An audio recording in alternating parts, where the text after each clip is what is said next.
तो हेलो दोस्तों, मेरा नाम है ओंकार और आप देख रहे हैं टेक्नोलॉजी यूट्यूब चैनल। और इस वीडियो में हम बात करने वाले कार्ड क्लोनिंग के बारे में। तो बेसिकली कार्ड क्लोनिंग होता क्या है? तो कार्ड क्लोनिंग एक तरह का स्कैम होता है जो आपके साथ भी हो सकता है। क्यों हो सकता है? क्योंकि ये करना बहुत आसान हो गया है आजकल। क्योंकि आजकल इतने सारे टूल्स मिलने लगे हैं कार्ड क्लोनिंग से रिलेटेड। एक्चुअली ये टूल्स बनाए जाते हैं आपके फायदे के लिए।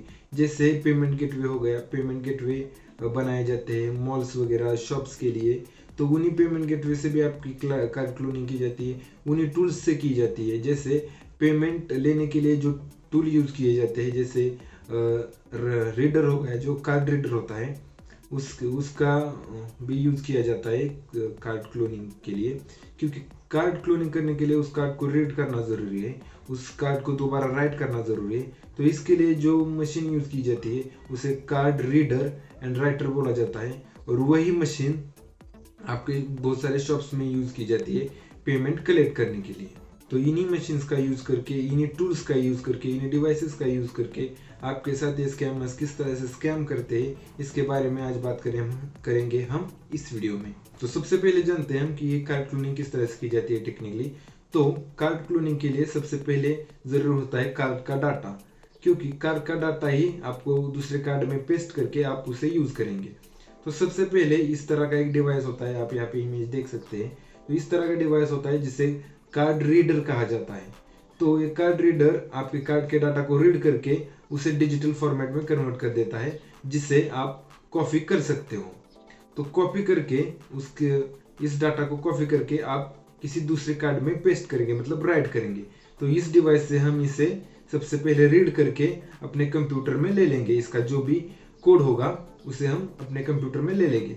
तो कंप्यूटर हो गया या आपका मोबाइल हो गया, इसमें बहुत सारे आपको सॉफ्टवेयर्स मिलते हैं, एप्लीकेशंस मिलती है जो आपका ये काम कर देगी कि किसी भी कार्ड के डाटा को कॉपी करके दूसरे कार्ड में आप इंसर्ट कर सकते हो। तो ये बहुत सारी ये सर्विस प्रोवाइड करती है, बहुत सारे सॉफ्टवेयर से कंपनियां हैं जो आपको ये सर्विस प्रोवाइड करती है। क्योंकि ये सर्विस प्रोवाइड करती है अच्छे कामों के लिए, आपके फायदे के लिए सारी सर्विसेज होती है। लेकिन कुछ स्कैमर्स वगैरह इसका गलत यूज करते हैं। तो सबसे पहले इस मशीन से कार्ड को रीड किया जाता है। उसके बाद कार्ड को रीड करके ये मशीन सारा डाटा भेज देती है आपके सॉफ्टवेयर के पास। तो सॉफ्टवेयर के पास डाटा जाने के बाद ये सॉफ्टवेयर कॉपी करके पेस्ट कर देता है फिर से इसी मशीन में। मतलब जब ये मशीन रीड कर रही थी तो उसे कहा जाता है कार्ड रीडर। और जब ये प्रोसेस सारी होने के बाद इसी मशीन में फिर से सॉफ्टवेयर डाटा अपलोड कर देता है, तो ये मशीन हो जाती है कार्ड राइटर। तो सिंपली इस कार्ड राइटर में सारा डाटा अपलोड किया गया होता है। तो एक सिंपली अगर आप कोई भी ब्लैंक कार्ड लेते हो और करते हो इस मशीन में स्वाइप, तो सारा डाटा इस मशीन से इरेज होके आपके कार्ड में राइट हो जाता है। तो ये सिंपली इसी तरह से ये सारी मशीन्स काम करती है।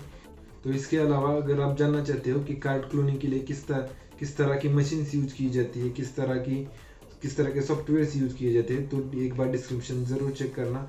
मैंने सिर्फ डिस्क्रिप्शन में नाम लिखे, कोई लिंक वगैरह नहीं दी ये जहाँ से आप ये खरीद सको, क्योंकि ये मुझे थोड़ा गलत लगा कि लिंक वगैरह देना। तो आप सिर्फ नाम देख सकते हैं यहाँ पर नीचे डिस्क्रिप्शन में। तो अब तक आपको पता चल गया होगा कि कार्ड क्लोनिंग किस तरह से होती है और इससे बचने के लिए अभी आप क्या कर सकते हो, इसके बारे में हम बात करेंगे। तो कार्ड क्लोनिंग करने के लिए सबसे इम्पोर्टेंट होता है कार्ड का आपके डाटा। जो कार्ड है उसका जो डाटा है वही इंपॉर्टेंट होता है, कार्ड इंपॉर्टेंट नहीं होता। तो कोई भी स्कैमर हो गया या कोई भी फ्रॉस्टर है तो वो सबसे पहले आपके कार्ड को डाटा चोरी करने की कोशिश करेगा।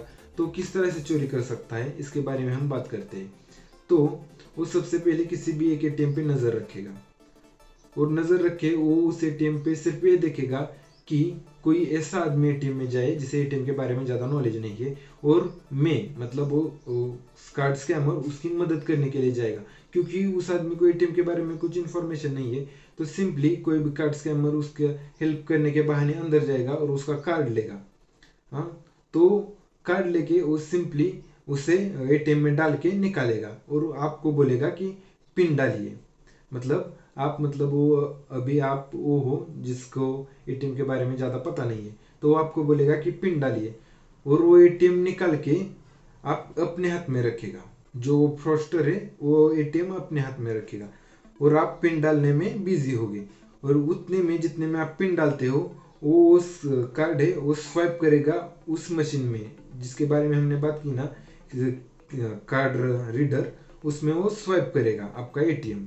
तो वो सिंपली इसी तरह से, और वो तब तक स्वाइप करेगा जब तक वो मशीन वाइब्रेट नहीं होती, क्योंकि जब वो मशीन वाइब्रेट हो जाती है तो इसका मतलब आपका कार्ड रीड हो चुका है। तो तब तक वो आपके कार्ड को स्वाइप करता रहेगा जब तक वो मशीन वाइब्रेट नहीं करती। और सिंपली आप पिन डालने में बिजी होगे तो आप पिन डाल के आगे का काम कर रहे होगे और वो एटीएम उसी के हाथ में होगा। तो और वो 1-2 सेकंड में वो काम कर लेगा, उसमें ज़्यादा टाइम नहीं लगता। स्वाइप पटपट ऐसा स्वाइप मार के वो आपको एटीएम दे देगा और आपको शक भी नहीं होगा कि आपका कार्ड का डाटा चोरी हो चुका है। तो इसी तरह से आपके हेल्प करने के बहाने कोई भी आके आपका डाटा चुरा के ले जा सकता है, आपके कार्ड का डाटा चुरा के ले जा सकता है। तो इसलिए मेरे ख्याल से तो आपको एटीएम में किसी की भी हेल्प नहीं लेनी चाहिए। अगर आपको कुछ बात पता नहीं है तो वहाँ पे बहुत बैंक के ऑफिसर्स होते हैं, बैंक का कोई वॉचमैन भी रहता है, तो आप उससे मदद ले सकते हैं, क्योंकि वो ज़्यादातर ऐसे फ्रॉड वगैरह नहीं करते। और अगर कर भी लेता है तो झट से पकड़ा जाएगा, क्योंकि वहाँ सीसीटीवी कैमरा होते हैं और सीसीटीवी कैमरे में अगर वो कार्ड स्वाइप वगैरह कर लेता है तो उसे पकड़ना आसान रहेगा। इस वजह से आप उन्हीं की ज़्यादा मदद लीजिए, क्योंकि ऐसे किसी भी आदमी की आपको मदद लेनी नहीं चाहिए मेरे ख्याल से। तो आई होप कि आपको इस वीडियो में कार्ड क्लोनिंग के बारे में एक बेसिक जानकारी मिल गई होगी।